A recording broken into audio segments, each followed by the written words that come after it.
문학의 자리를 묻는다. 재난에 접근한 문학의 태도 2부를 시작하도록 하겠습니다. 지금 저희는 황교안 시인, 한명소설가와 함께하고 있습니다.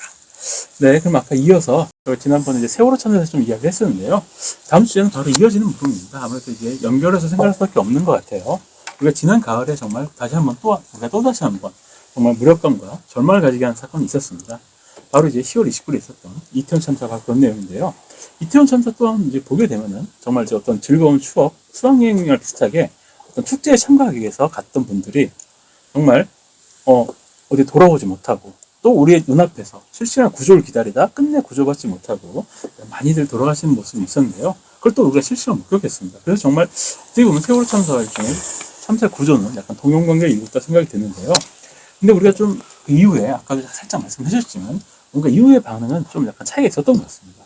우리가 보통 참사 이후의 과정에서 거의 진짜 뭐 전국민적 애도로 이행한 세월호 참사와 달리 이태원 참사는 어느 순간에 유족들이나 또는 아주 소수 일부의 슬픔으로 정말 구획화되었고, 그리고 또 뭐 문학장을 비롯해서도 문학장이나 정치권 이런 공론장에서도 더 이상 좀 주요한 의제로 논의가 되고 있지 않다는 제 개인적인 생각입니다.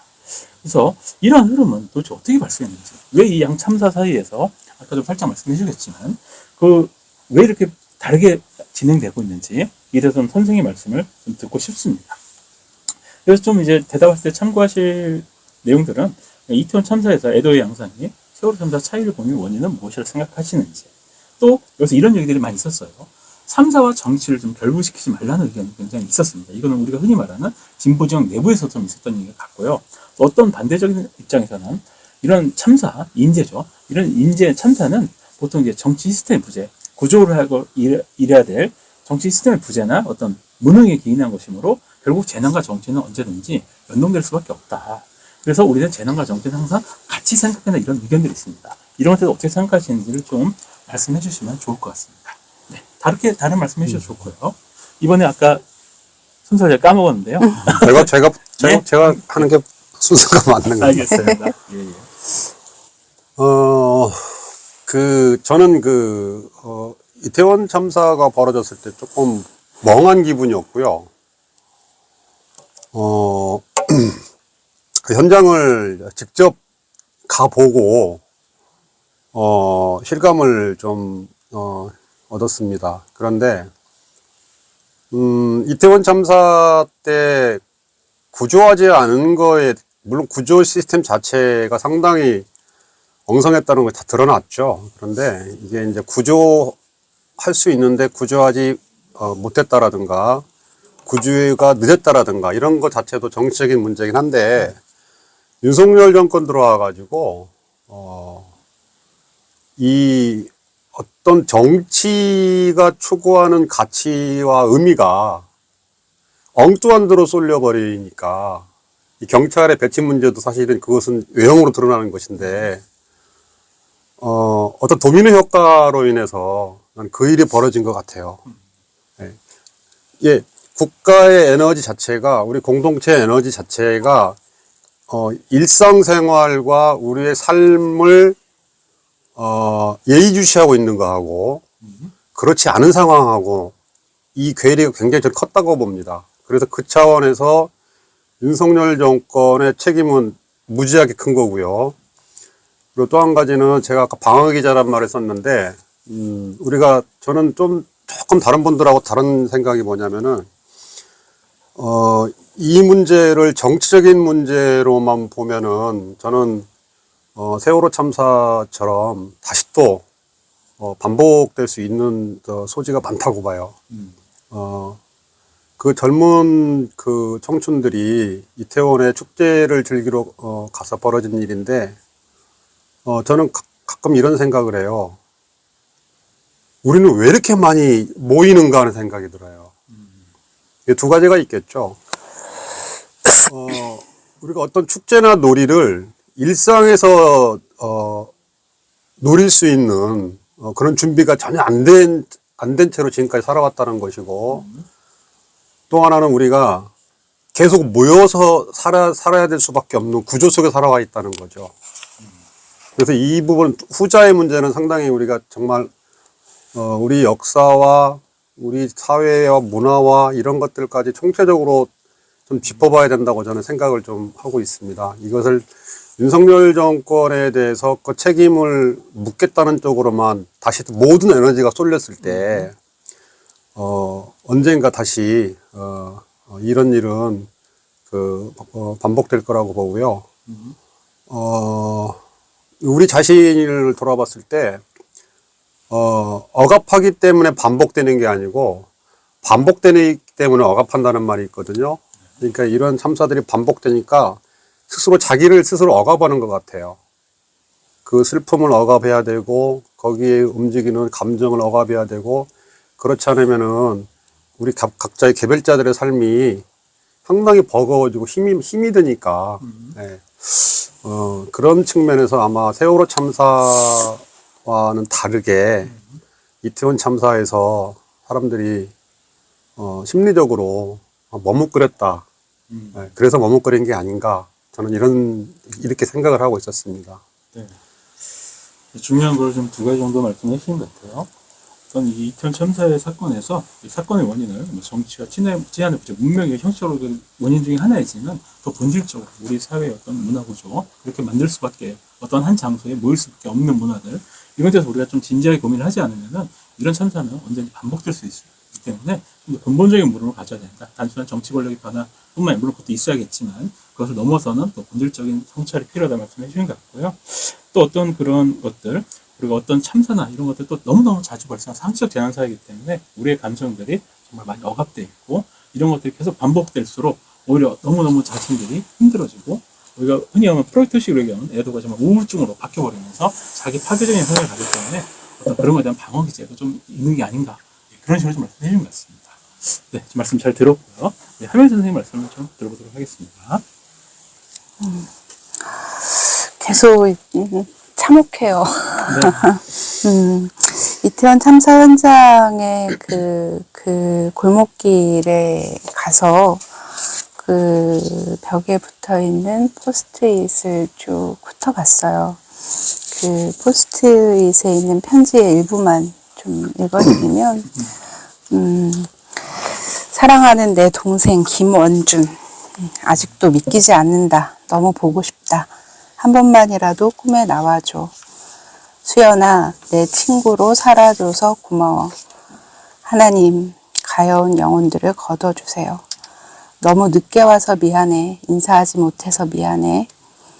연주야, 내가 있는 그곳도 많이 추워. 보고 싶어. 미안해. 사랑하는 주영아, 우리 가족 너 보고 인사하러 왔어. 하늘에서는 아프지 않고 항상 웃으면서 행복하게 지내. 나중에 우리 가족 다 만나서 아빠가 해주는 맛있는 밥 먹자. 현수야, 우리 지연이 잘 부탁한다. 지연아, 현수랑 싸우지 말고 재미있게 잘 살아. 사랑한다, 딸아. 많이 답답했을 테니 나중에 만나면 우리 포옹 대신 손 꼭 잡자, 다나야. 잘 가, 사랑해, 이놈아. 딸내미, 집에 가자. 엄마, 아빠가 너무 늦게 와서 미안해. 이런 우리가 흔히 세월호에서도 아니면은 뭐 스크린도어 사고에서도 신당역에서도 다 이 포스트잇에 있는 그 주변인들의 사연들을 저는 유심히 보는 편인데 이 이태원 참사 현장에서의 이 포스트잇을 보면 죽은 사람에게 보내는 것 같지가 않아요. 그러니까 밥 먹자. 물론 이제 이후에 그렇다라는 소망이지만 아니면은 결혼한 남녀가 죽어서 그곳에서는 잘 살아. 우리 딸 부탁해. 사위에게 부탁하는 메시지라든지 이게 그냥 일상적인 편지에서 할 수 있는 얘기들인데 적혀 있더라고요. 말이 막히는 거죠. 그러니까 이제 살아있는 것과 아닌 것의 경계에서 우리가 할 수 있는 말들이 무언지 그 참사 현장에 가면 그 시공간에 얼마나 많은 지금 그 것들이 그 혼재되어 있는지 그런 것들을 알 수가 있는데요. 아직까지는 무슨 말을 해야 할지 저도 잘 모르겠어요. 예. 어찌되었든, 애도의 스타트 이런 거는 없지만, 국가가 그 애도 기간을 정해놓고 이제 끝났으니 제자리로 돌아가라, 일상으로 돌아가라라고 하고, 제대로 작동하지 않은 안전 시스템에 대한, 그리고 그거를 가동시키지 않은 그 직무인들에 대한 처벌을 하지 않은 것은 애도의 시작이 아닌 것이죠. 그런 의미에서 이 사회 안전망이 제대로 작동하지 않았고 정권 이양기의 문제들이 분명히 그 안에 다 보였고 더더군다나 159명이 한 자리에서 죽는다는 게 상식적으로 이 물리적인 그 물의 공간에서 빠지는 것하고 그냥 그 공간에서 넘어져서 압사하는 것하고 이거의 또 차이는 저는 아직도 좀 풀어야 될 진실들이 꽤 있는 것이고 정치의 부재도 있는 것이고 국가 시스템이 작동하지 않은 진실 규명도 있는 것이고 또 그 사망자들을 이후에 국가가 나서서 여러 가지 유언비어를 퍼뜨린 부분들이나 아니면은 여러 가지 사진들도 지금 나오고 있는데 마구잡이로 혼재된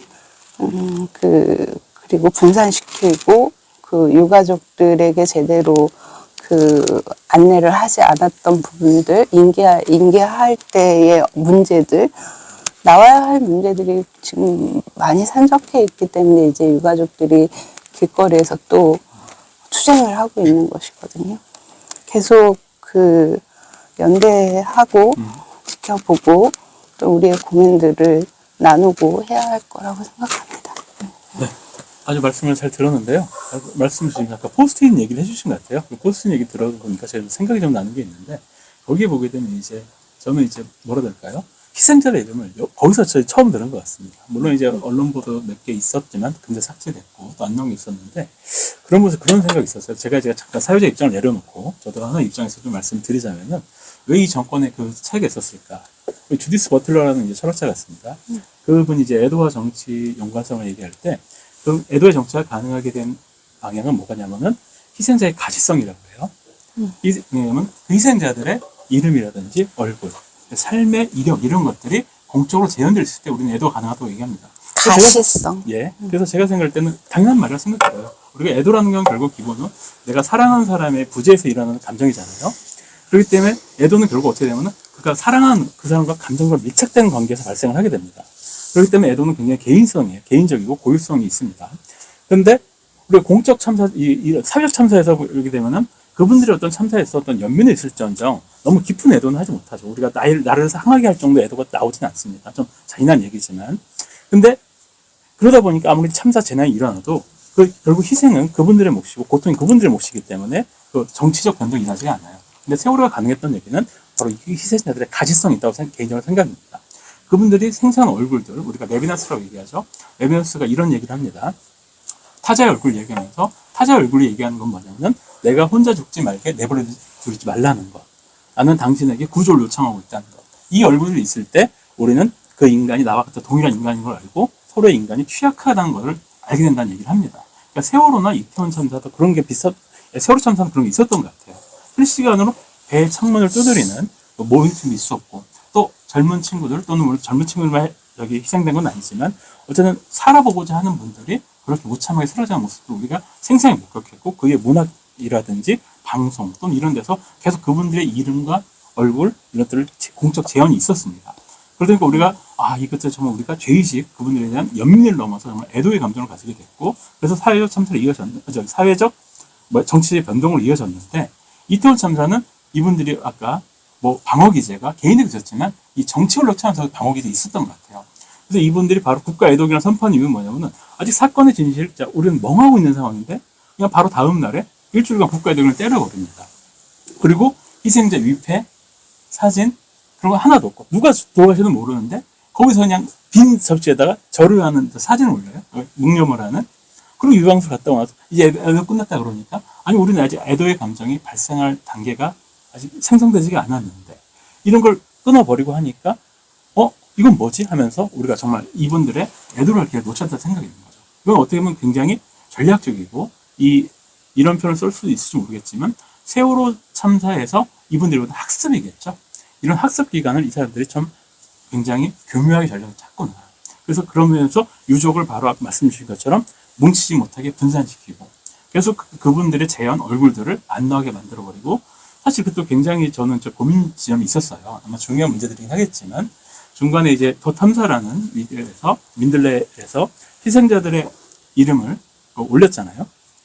근데 그때 유족의 동의를 안 받고 올렸지만 보통 저희가 관행상 참사의 관행상은 성명들은 다 올렸습니다. 미국도 전 세계적으로 마찬가지인데 그때 이제 갑자기 일부 보수 언론과 또 일부 진보 언론에서도 진보 지지자 사이에서도 희생자의 동의, 유족의 동의 없는 희생자의 명단 공개는 오히려 굉장히 위험하다. 또 정치적 이다 이런 얘기를 했는데 그럼 그분들에서 좀 고민이 있었어요. 사실 어떻게 생각하면은 아까도 얘기했지만 이 재난이 인재라는 것들은 결국 정치의 무능, 이 시스템의 무능으로 인해서 발생하기 때문에 우리가 희생자들을 진정으로 애도하기 위해서는 그분들이 왜 돌아가셔야 된다, 그분들을 왜 무고해야 하나 이걸 밝혀내는 게 중요하다고 생각을 하거든요. 근데 그런 과정들을 이제 생략해가는 과정이기 때문에 오히려 그 자체가 지금의 정치의 주디스 버틀러 말하면은 지금 정치의 무능이 가져온 폭력한 담론을 공적 담론을 배제시키는 역할을 한다. 이 희생자를 은폐시키는 역할이 아마 그런 역할이 있을 것 같습니다. 제가 좀 사회자치고 말이 많았는데요. 어쨌든 제 개인적인 이 참사의 견해는 아마 그런 정치 전략이 연동되는 게 아닌가라는 생각이었습니다.